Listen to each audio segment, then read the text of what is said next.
Hoje a gente vai falar sobre um dos filmes mais marcantes, provavelmente, do cinema nacional, que é Pichote, A Lei do Mais Fraco. Apesar de ter sido lançado lá em 1980, ele ecoa até hoje. É uma realidade atemporal que, infelizmente, ainda assombra muita gente. Além desse filme ter sido esse marco todo, os bastidores, ou melhor, a vida do seu protagonista também é muito triste e cruel. A gente vai ver toda essa história, então se prepara aí.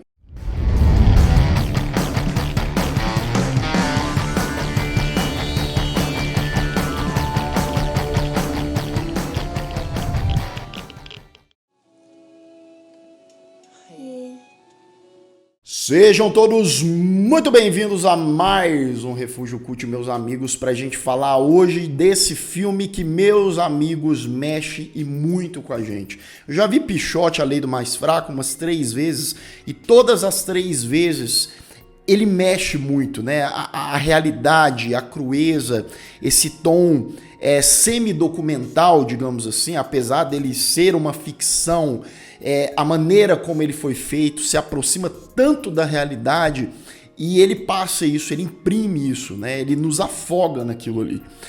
Se você ainda não me segue lá nas redes sociais, me siga lá para mais novidades sobre cinema, séries de TV, sobre o canal também. Seja membro do Refúgio Cult, claro, se você puder e quiser, que ajuda demais o canal, tem acesso antecipado a conteúdo e também participa de lives exclusivas e deixa o seu like, que esse é de graça, rápido e ajuda também o canal.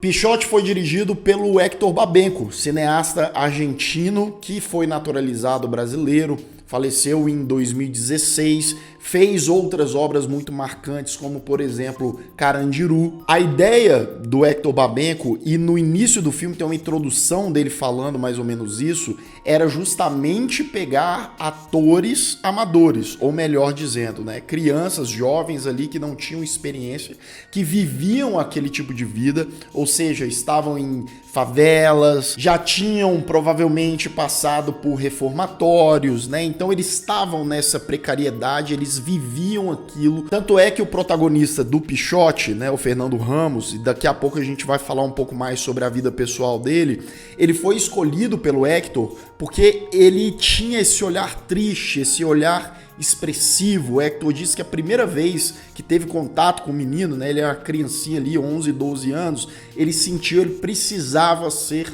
o Pichote. Nesse começo de Pichote também, o Héctor ele mostra ali como que o Fernando e a sua família vivia, né, numa favela, em situação precária, muito, muito humilde mesmo, e aí começa o filme. Parênteses, tá? Você que ainda não viu Pichote, daqui a pouco eu vou começar com os spoilers, já vou deixando avisado aqui, se você não quer saber muita coisa, eu realmente recomendo que você assista o filme, que inclusive tem aqui no YouTube completo, tá? Um pouco mais de 2 horas de duração, é uma experiência que você precisa ter, por mais desconfortável que seja. E logo o filme começa com um Pichote, um grupo de jovens ali, né? O Pichote é um menino de 11 anos, com roupa suja, rasgada ali, que foi pego em circunstâncias, né, de crime, e ele é levado para um reformatório. As cenas do reformatório, na verdade, esse filme ele se divide em 2 metades, porque você tem a parte do reformatório e depois quando ele vai para a rua.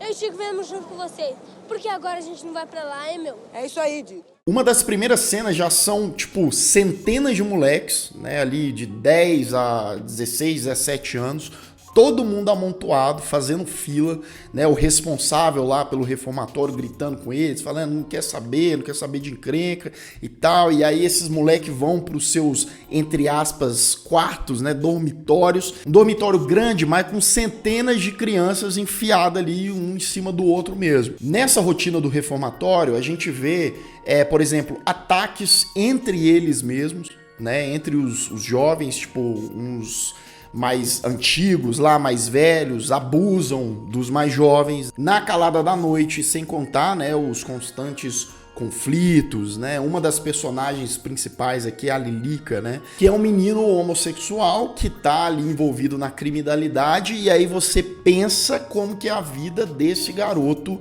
dentro de um reformatório, né? É ataque de todos os lados, tanto, né, da molecada quanto dos policiais. Para você ver, né, até as brincadeiras dos meninos ali, o Pichote brincando com os coleguinhas, são brincadeiras de teor muito duvidoso, né? Brincadeiras de simulação de tortura ou então de assalto ao banco.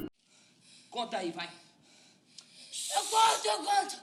E é claro, né, sempre rolam as coisinhas ali, né, sempre tem o lance da dependência química, é uma cola aqui, uma cola colar, os rapazes, os jovens adoecem muito facilmente por conta da sujeira, parece um grande lixão ali dentro, eles, né, tomam banho, sei lá, uma vez a cada 2, 3 dias, a gente vê nos seus aspectos visuais, né, que a situação é braba. E além de todos esses problemas entre os meninos, né, também tinha vez ou outra polícia lá, pegava um grupo desses moleques, botavam eles em situações ali bastante duvidosas, de vez em quando esses moleques apareciam mortos ou, sei lá, espancados, e a culpa caía, e eles jogavam que, não, mas eles brigaram entre si.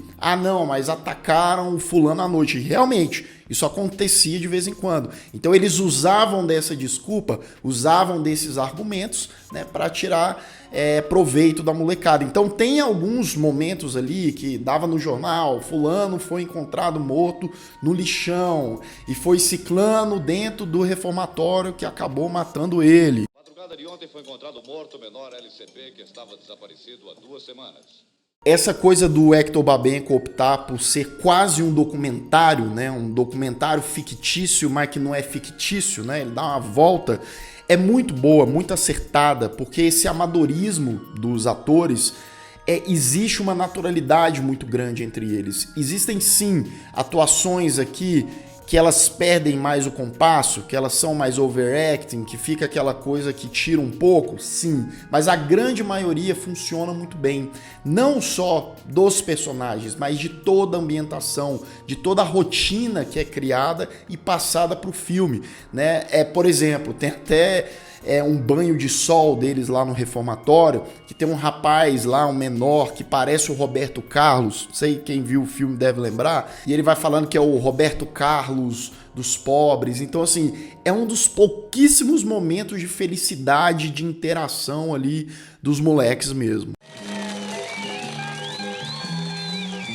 E cara, mesmo não sendo ator, né, o Fernando Ramos sabia ler muito pouco, escrever muito pouco, né, ele conseguiu fazer esse filme de cabo a rabo, não só conseguiu, como ele foi um destaque. Esse filme, quando saiu, mundialmente falando, né, a atuação do Fernando Ramos chamou muita atenção, né, o seu rosto expressivo, as suas falas, o modo de agir. Foi algo que naquele contexto foi brilhante. A divisão do filme acontece quando o Pichote e um grupo desses jovens acaba fugindo do reformatório. Pichote, Lilica, Dito e um outro rapaz, eles formam um grupo de assaltantes, assim. Logo depois, eles já começam a atuar no centro de São Paulo, né, assaltando o pessoal que tá passando, carteira, bolsa. Eles vão conhecendo também galera barra pesada, pessoal que tá envolvido ali com tráfico, enfim. E aí vem um detalhe, porque existe um grande interesse, de fato, nesses jovens, né? Não completou 18 anos. Então, se eles forem pegos pela polícia, vão ser mandados para o reformatório, vão passar ali alguns meses e, pela superlotação ou por algum outro problema, vão ser liberados, né? Então, os adultos veaco, malandro, criminoso, gostavam então de envolver a molecada, né? E é algo que até hoje, né, acontece bastante, com certeza. É o cachimbo da paz. Vai, Tito. E é bizarro como crimes seríssimos são cometidos aqui e eles acabam se tornando banais na rotina daqueles garotos, né? Eles já estão tão afundados ali naquela coisa que não é só assalto, coisas do tipo, não. Como, por exemplo, a personagem da Elke Maravilha, que faz ali uma mulher vendendo as coisas e tal, que passa os moleques pra trás e em uma situação o Pichote acaba passando a lambida nela. A gente não cai na sua mais não. O nosso aqui e agora, tá? Depois eles conhecem a personagem da Marília Pêra, a Sueli, que é uma garota de programa que tem um esquema ali com eles também. Como é que é? Ela vai lá, pega os clientes, leva para um quarto abandonado, sujo, caindo aos pedaços. E aí quando tava na interação, no vamos ver, os meninos apareciam armados, né, e roubava a grana dos clientes. Essa personagem da Marília Pêra, não apenas por ser Marília Pêra, né, que manda bem demais, mas é um dos melhores elementos desse filme, porque, beleza, a gente tem todo o núcleo dos jovens, o que acontece, né, a criminalidade, a pobreza, etc. Mas ela é uma garota de programa abandonada que já tirou não sei quantos filhos, que tá jogada pro mundo, né? Xoxa, capenga, tá doente também, né? Então ela se põe em situações uma mais perigosa que a outra. Não sabe se amanhã, depois da manhã, ela vai estar viva, por exemplo.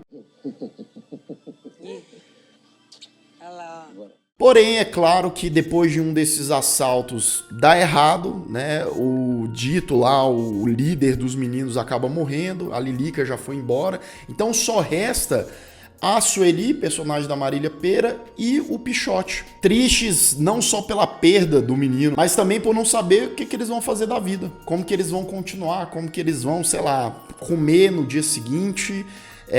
E aí tem mais uma cena muito emblemática desse filme, porque a Sueli tem o drama dela em relação aos filhos que ela perdeu e tal, e o Pichote, ele é órfão de pai, né? Ele já não tem mais contato com a mãe por conta da criminalidade, etc. Então ela pega Pichote no colo depois dele passar mal, e aí ele pega, né? E ela, entre aspas, amamenta. Porque sim, ele é apenas uma criança, né? Ele tá ali perdido no mundo, literalmente falando, né? Então a falta que ele tem da mãe, como ele tá sozinho, como ele tá desamparado, etc, etc, e perdido, né? Acima de qualquer coisa.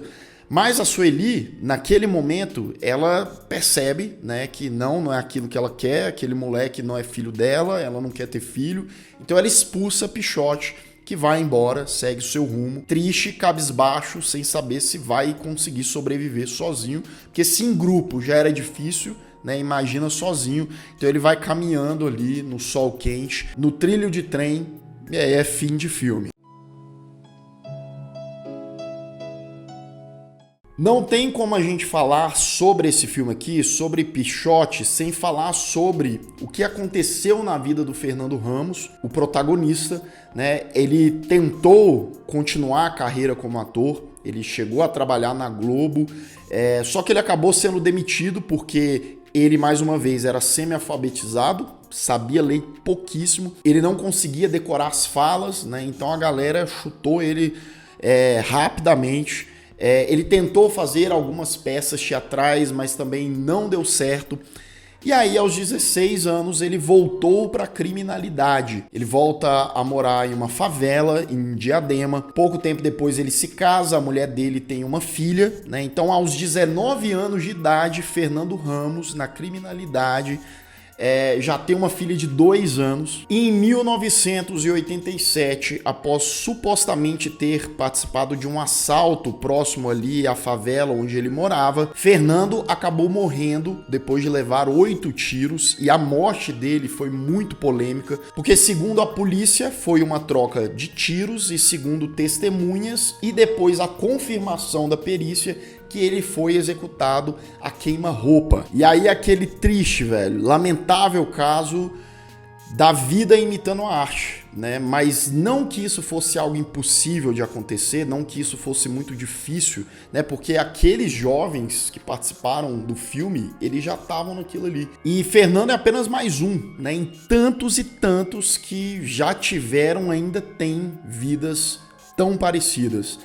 A história do Fernando virou um filme lá em 1996 chamado Quem Matou o Pichote, né, que é uma dramatização, um filme para você adentrar mais a história aí do Fernando e como foi até a sua trágica morte, né, o seu trágico fim. Mas é isso, esse é Pichote, a Lei do Mais Fraco e a vida do seu protagonista, Fernando Ramos. E você, já assistiu esse filme? O que você acha dessa história, desses bastidores, dessa temática, né, que é algo muito Brasil, muito presente no cinema brasileiro, nos filmes, e um problema real, um problema complexo, difícil e que perdura por tanto e tanto tempo. E se você ainda não é inscrito aqui no canal, se inscreva aqui embaixo, clique no sininho para receber todas as notificações e deixe o seu like, que ajuda muito o Refúgio Cult. E eu vou ficando por aqui. Caso você tenha perdido os últimos vídeos do canal, estão aparecendo bem aqui do meu lado, é só clicar e assistir caso o YouTube não tenha te mandado.